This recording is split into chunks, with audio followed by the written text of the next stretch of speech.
Argentina aan wata maanta waxaan ku saadaaliyay inaan reynaynin Argentina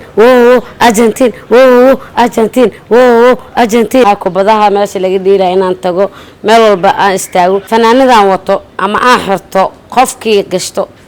ama kooxdaas maraynayso wax la og yahay wallahi waa hadda ni sheegaya maanta waxaan wataa fanaanadan Argentina aan wata maanta waxaan ku saadaaliyay inaan reynaynin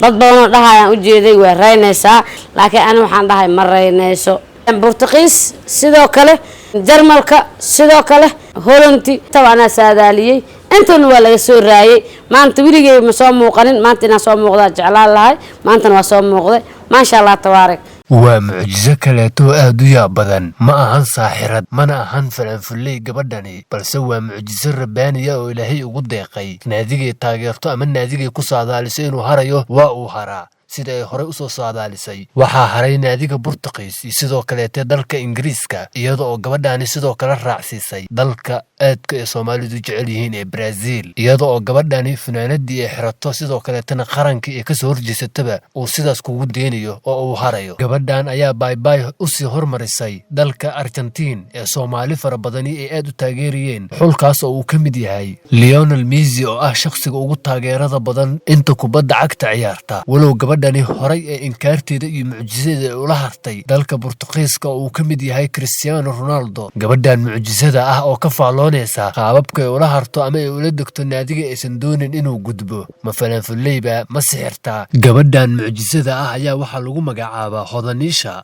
taasoo ah gabadha ugu xoogga badan ugu awoodda badan gudaha magaalada Muqdisho gabdhaha ku nool iyadoo gabadhani saadaasheedu ay tahay mid cajiib ah haddaba waxaanu sugnaa waa ciyaarta dhici doonta saacado yar kadib soo ay ku hirdami doonaan Croatia iyo sidoo kale dalka Argentina iyadoo gabadhani sida ay hore ugu sheegtaba ay la degtay ama ay la hartay dalka Argentina waxa ayna gabadhani la mid tahay ninkii ku sugnaa dalka Qatar ee funaanadii u xirto ama naadigii uu taageeraba harayay haddaba waxay la tahay dalka Argentina inaysan gudbi doonin oo haddii ay labadii mucjiso iyo labadii inkaar qababa ay la degeen sidaas ayuu kugu daayay gabadhan ayaana sii sheegtay dalka qaadi doona koobka adduunka waxa ayna dadku ugu baaqday in ay weydiin karaan dalka qaadaya ama labadii naadi isku baxaysa kii badinaya inay sii sheegi karto kii harigana ee taqaano inta lacag bixisid dhalaha hor fadhiisan aan iimaaw anigoo Hodanisha ah waa ku sheegaya naadi badin doono mar walba waxaan taaganahay inaan ku sheego lacag inaan iska bixin dhalo tii waa badisa aan ku dhaho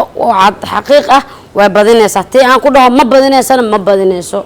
lacagtaas ka bixisid dhalaha hor fadhiisan dhalada telefishinka hor fadhiisatana ha geysan